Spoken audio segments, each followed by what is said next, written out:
Well, hey there. This is Pastor Dan and Piper. Come here, Piper.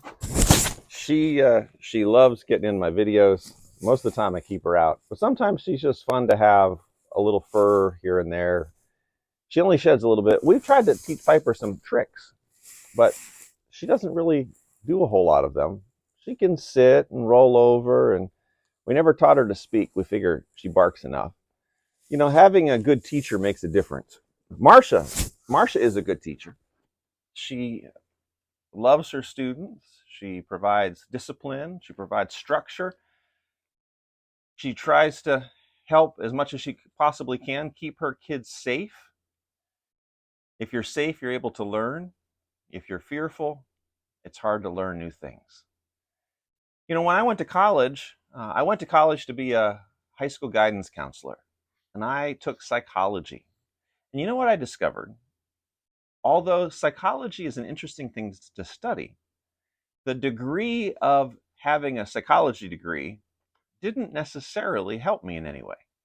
I learned a lot of stuff that was relevant to how do you read people and how do you think about your own personal stuff. They say that people who become take psychology as psychology majors, they do it because they're trying to figure themselves out. Now, I don't know if that's true or not, but having a good teacher and learning well makes life go a lot better. I've been trying to learn about roasting coffee. And so my wife bought me a book, Roasting Coffee, by someone who is an expert teacher in how to understand how to roast coffee. Finding a good teacher makes the journey a lot better.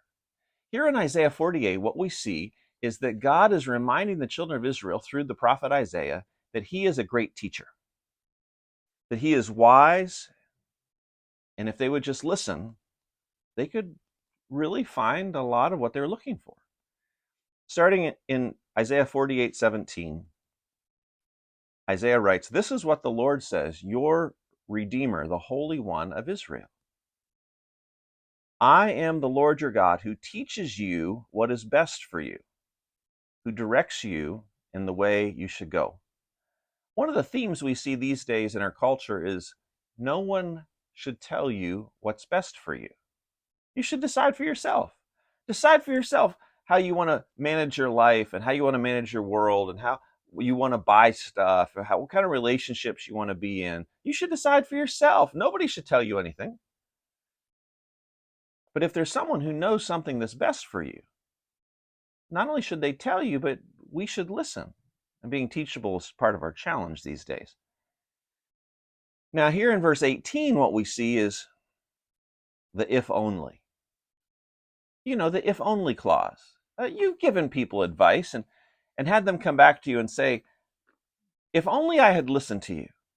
If only I had been more patient. If only I hadn't bought that car. If only I hadn't gone into that debt. If only I hadn't been in that relationship. If only I hadn't started doing those drugs or drinking that alcohol. If only. If only I hadn't made that investment. You know, the world is full of if onlys. And here Isaiah says to the people of Israel, if only you had paid attention to what the Lord your God was trying to teach you and how he wanted you to live. If only you had paid attention to my commands, your peace would have been like a river, your righteousness like the waves of the sea.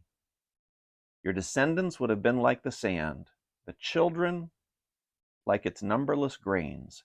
Their name would never be cut off nor destroyed from before me. One of the things that stands out in our culture today is everyone's looking for peace. They feel this inner turmoil, and they look for peace any way they can find it. Well, any way as long as it doesn't include the scriptures and doesn't include someone telling them what to do. They want to find peace on their own terms. And I get it, I understand. I want to find peace on my own terms too. But the reality is sometimes the best path to peace is following someone who knows more than I do. It's what we did when we were little. If we had good parents, when we paid attention to what they had to say, often that took us to places of peace.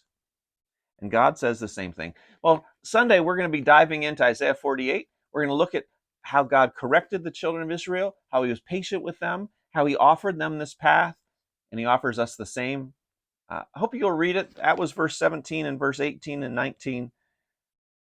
Peace would have been like a river, your righteousness like the waves of the sea.